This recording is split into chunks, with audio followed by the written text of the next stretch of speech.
O ser vivo teve sua origem no mar e se instalou na terra, proporcionando o surgimento de plantas que crescem no solo vivo. O grande promotor de seres vivos do planeta é, sem dúvida, a planta.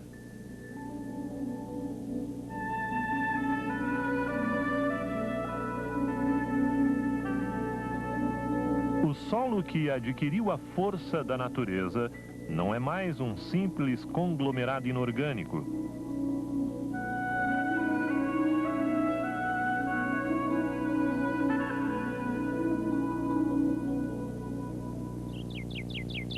Ao observar melhor o ciclo evolutivo do solo, verificamos que este se derivou da rocha máter que sofreu ao longo dos tempos intempéries com a força do vento e da água, reações químicas, atuações dos micro-organismos, pequenos animais e raízes de plantas.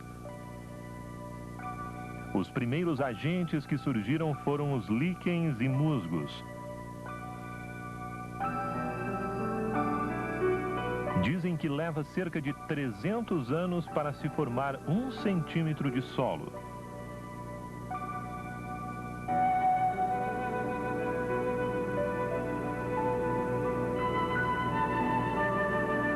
Em um país como o Japão, onde predominam terras vulcânicas, para que estas se transformem em solo, são necessários centenas ou milhares de anos.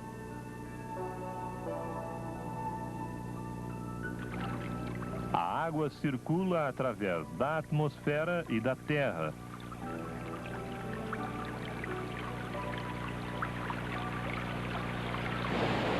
A água que flui do solo dos bosques é rica em nutrientes.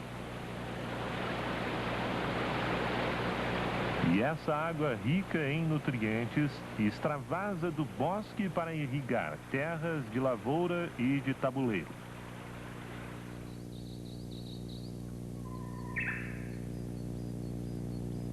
Esta é a estação experimental de Ohito, localizada na península de Izu, região central do Japão.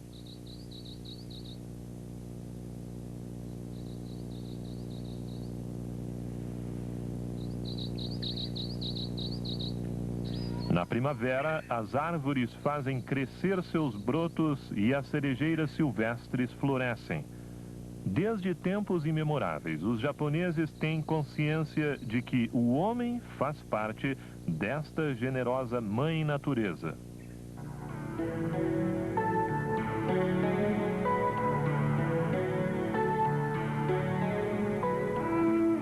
Com paciência e esperança, os jovens camponeses cultivam o solo, tendo como base principal a natureza. Esta terra da estação experimental de Ohito, há cerca de 10 anos, era árida, coberta de campo sujo. Esta é a terra maravilhosa da estação de Ohito, fruto de 10 anos de árduo trabalho do homem. Verifica-se através de um penetrômetro a profundidade do solo, que alcança cerca de 1 metro.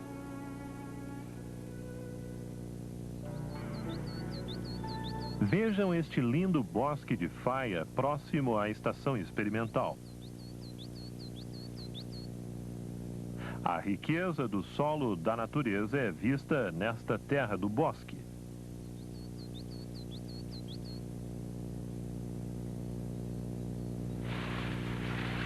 A terra do bosque é fofa e macia porque contém muito ar.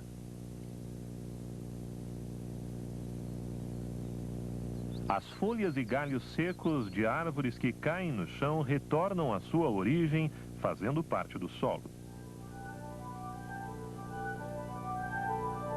Os pequeninos animais são os primeiros a atacar as folhas caídas no chão. Depois atuam os micro-organismos como fungos e bactérias. Os fungos se aproximam e invadem os tecidos das folhas.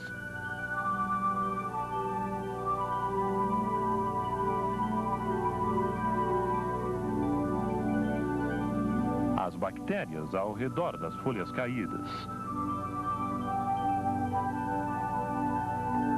Avança assim o seu processo de decomposição. logo abaixo das folhas em decomposição. Os pequeninos seres vivos trabalham para decompor a matéria orgânica, formando novamente o solo.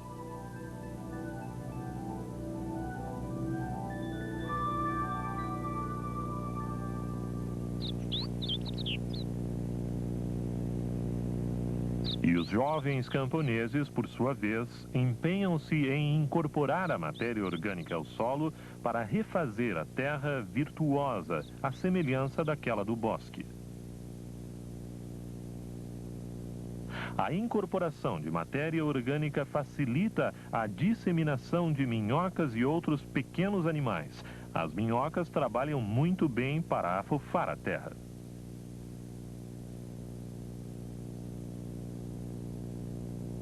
Numa fase final da decomposição, o composto transforma-se em humus, proporcionando a presença abundante de micro-organismos ao seu redor.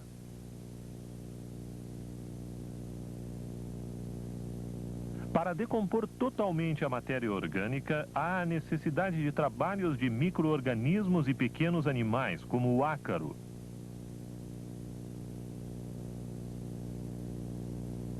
Este é um micro-organismo captado pelo microscópio eletrônico. Veja como ele atua na decomposição do composto. Isto que se vê é o fungo chamado bolor. Este é o micélio do fungo. Com o aumento da temperatura, verifica-se a multiplicação de actinomicetos.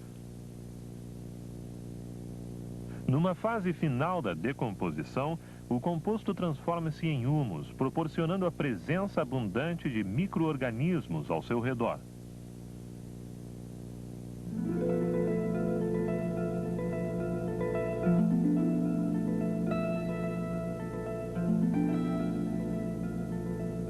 A terra rica em humus apresenta uma boa estrutura física. Ela se compõe praticamente de humus e colóides de argila.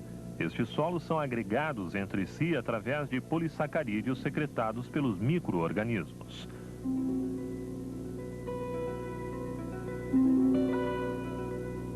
A estrutura porosa de um solo proporciona o armazenamento de nutrientes, preserva o ar e a água e serve como um bom habitat de micro-organismos.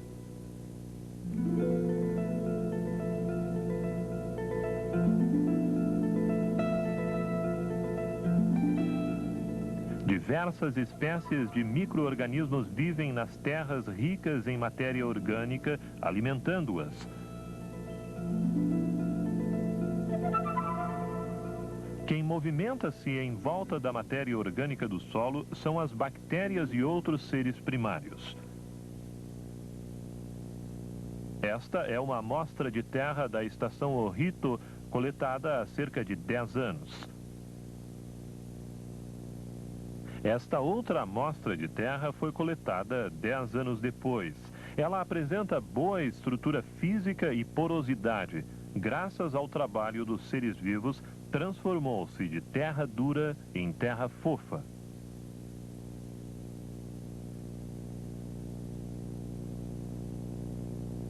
Fazendo-se uma análise química deste solo transformado, verifica-se uma melhora no suprimento equilibrado de nutrientes às plantas.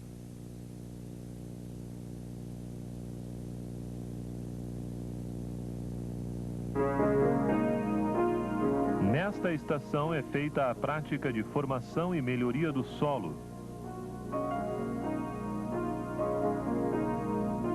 Empregam-se plantas chamadas adubos verdes, que em geral são leguminosas e gramíneas.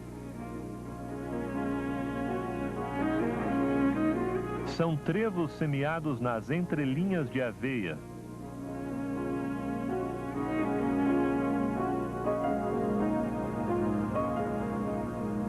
As leguminosas podem ser facilmente decompostas.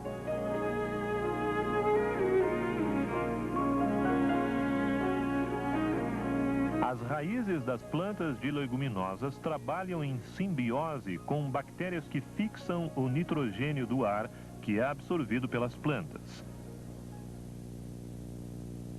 Esta é a bactéria Physobium sp, fixadora de nitrogênio do ar. Esta bactéria é chamada micorriza ou bactéria VA.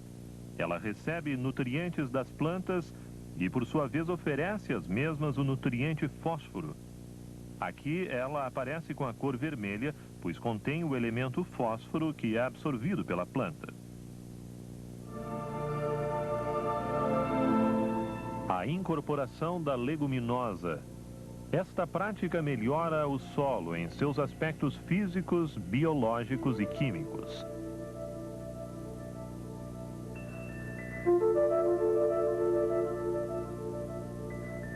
As raízes da planta penetram vigorosamente no solo.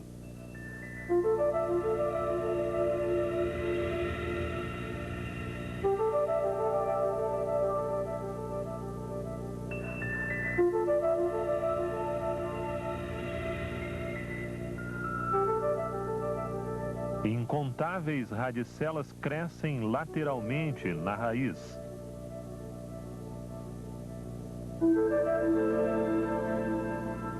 As raízes das plantas rompem as camadas do solo e desmancham terras duras, tornando-as fofas, contribuindo para melhorar o terreno.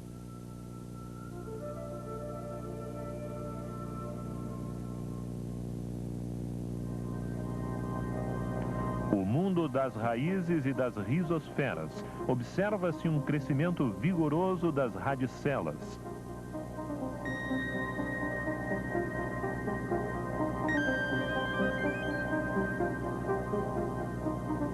As plantas absorvem a água e os nutrientes através das radicelas.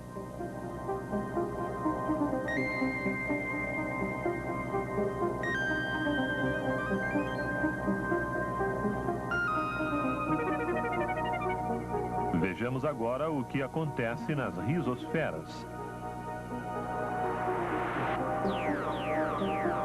São as coífas e o meristema apical localizados na ponta de cada raiz. É assim que as raízes crescem.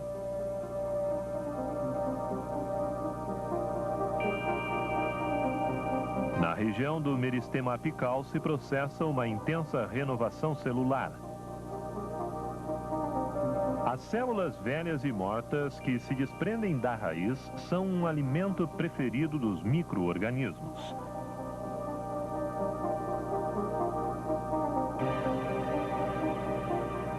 Muitas substâncias são exsudadas pelas raízes e atraem micro-organismos. Assim, à custa dessas substâncias, eles se proliferam. Por sua vez, quando morrem, os micro-organismos vão servir como nutrientes às plantas. Estas são bactérias que vivem ao redor das plantas.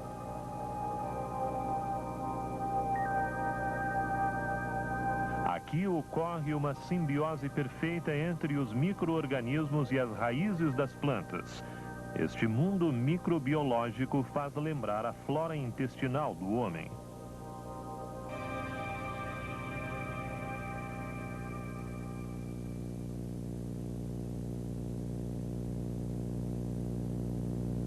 Vemos também a competição entre os micro-organismos na disputa por seus alimentos.